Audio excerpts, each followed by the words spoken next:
Welcome to the Entrepreneur's Playbook. You know that little spark of an idea you get? That what if moment where you think, hey, could this actually be a business? Well, that journey from just a thought to a full-blown launch can feel kind of like you're trying to solve a maze in the dark. But don't you worry, we're here to flip on the lights and hand you the map. So you've got it, the brilliant idea. But now what? That's the question every single person who's ever thought about starting something asks. That first rush of excitement is amazing, but it can fade pretty fast. And suddenly, you feel like you're staring up at this giant mountain with no idea how to even start climbing. But look, every big climb starts with just one step. Today, we're going to walk you through the whole trail, from the very bottom all the way to the top. Okay, before we dive into the how-to, we've got to start with the who. Seriously, understanding the entrepreneurial mindset is the foundation for everything else. It's not just about what you do, it's about how you think, how you look at problems, and what keeps you going when things get tough. So let's start there. So what does entrepreneurship really mean when you boil it all down? Well, it's basically three key things. First, you've got initiating. That's that moment you spot an opportunity no one else sees and you decide, I'm going for it. Second, there's organizing. This is where you become a conductor, right? You're bringing together the people, the cash, the resources, all of it to make something happen. And finally, the part that scares a lot of people off, assuming risk. This just means you're willing to bet on yourself, your time, your money, for the shot at a much bigger reward. It's really the ultimate act of faith in your own idea. So what's going on inside the head of an entrepreneur? This gives us a pretty good look at the core personality traits. Think about it. A deep, deep need to achieve that's always pushing them forward, and that rock-solid self-confidence to believe they can actually pull it off. They have this crazy amount of energy for all the long nights and a huge desire for autonomy, to be the one calling the shots. But maybe the most important one here is a tolerance for ambiguity. Why is that so huge? Because the path is never clear. Being okay with making smart calls with incomplete info in a world that's always changing, that's not just a skill, it's a legit superpower. One of the biggest myths out there is that all entrepreneurs are these cookie-cutter versions of each other. That is just not true. People start businesses for all kinds of reasons, and figuring out your own motivation is the key to building a business that's actually right for you. So let's check out some of the different styles.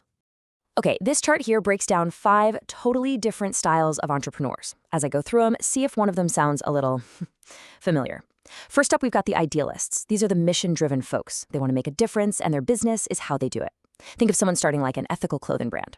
Next, the optimizers. They just love the puzzle of business. They get a huge kick out of making things more efficient and profitable. Then you have the hard workers. They're all about the thrill of growth, of scaling up. The bigger the challenge, the more they love it. We also have the jugglers. These are the ultimate multitaskers who thrive on having their hands in every little detail, from the marketing to the accounting. And finally, the sustainers. They're building a business to support a certain lifestyle. For them, it's all about balance, not world domination. So, which one are you? Let's make this even more real. An idealist? That's the person who starts that local eco-friendly coffee shop because they genuinely care about sustainability. An optimizer? They might be the perfect franchise owner, taking a system that already works and just obsessing over how to make it run even better to boost profits. And a sustainer?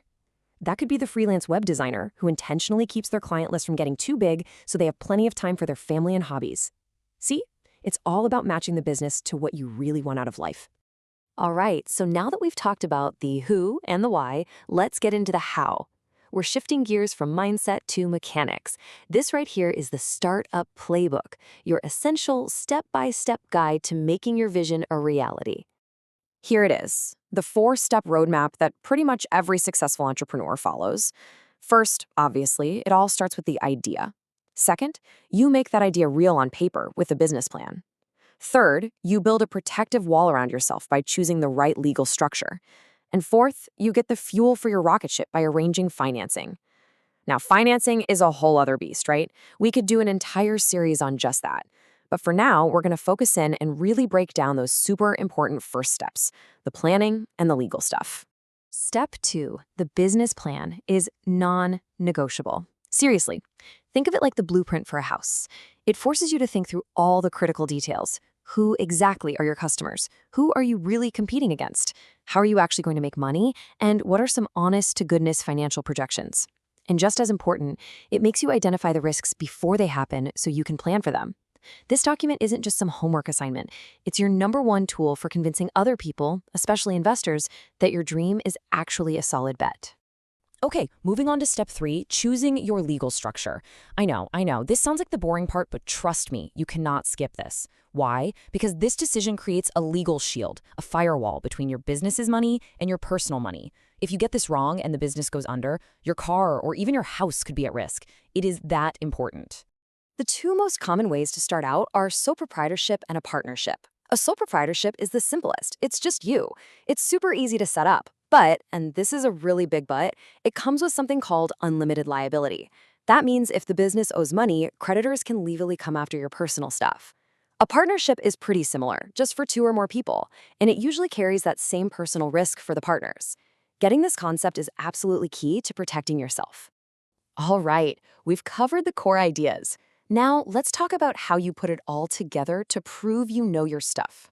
It doesn't matter if you're talking to an investor, a potential partner, or even just taking a test. You have to be able to explain your plan clearly and with confidence. Let's look at how to structure your thinking to really make an impact. An investor or a partner is basically going to ask you the same question. So, what's the plan? They want to see that you've thought through the whole process, from A to Z. A decent answer just lists the steps.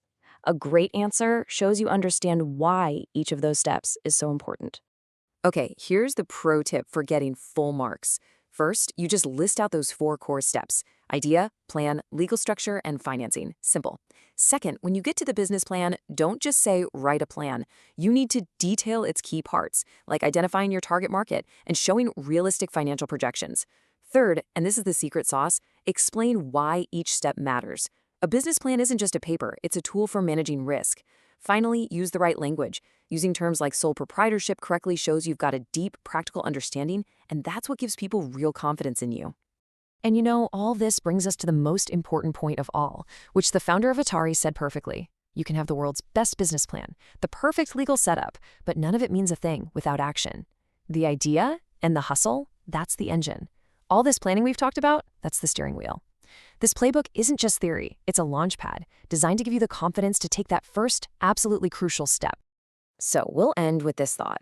Yeah, entrepreneurship is all about managing risk, but maybe, just maybe, the biggest risk of all is letting a fantastic idea just fade away because you were too afraid to start. You have the mindset, you have the playbook. The only question left is, what idea are you going to bring to life?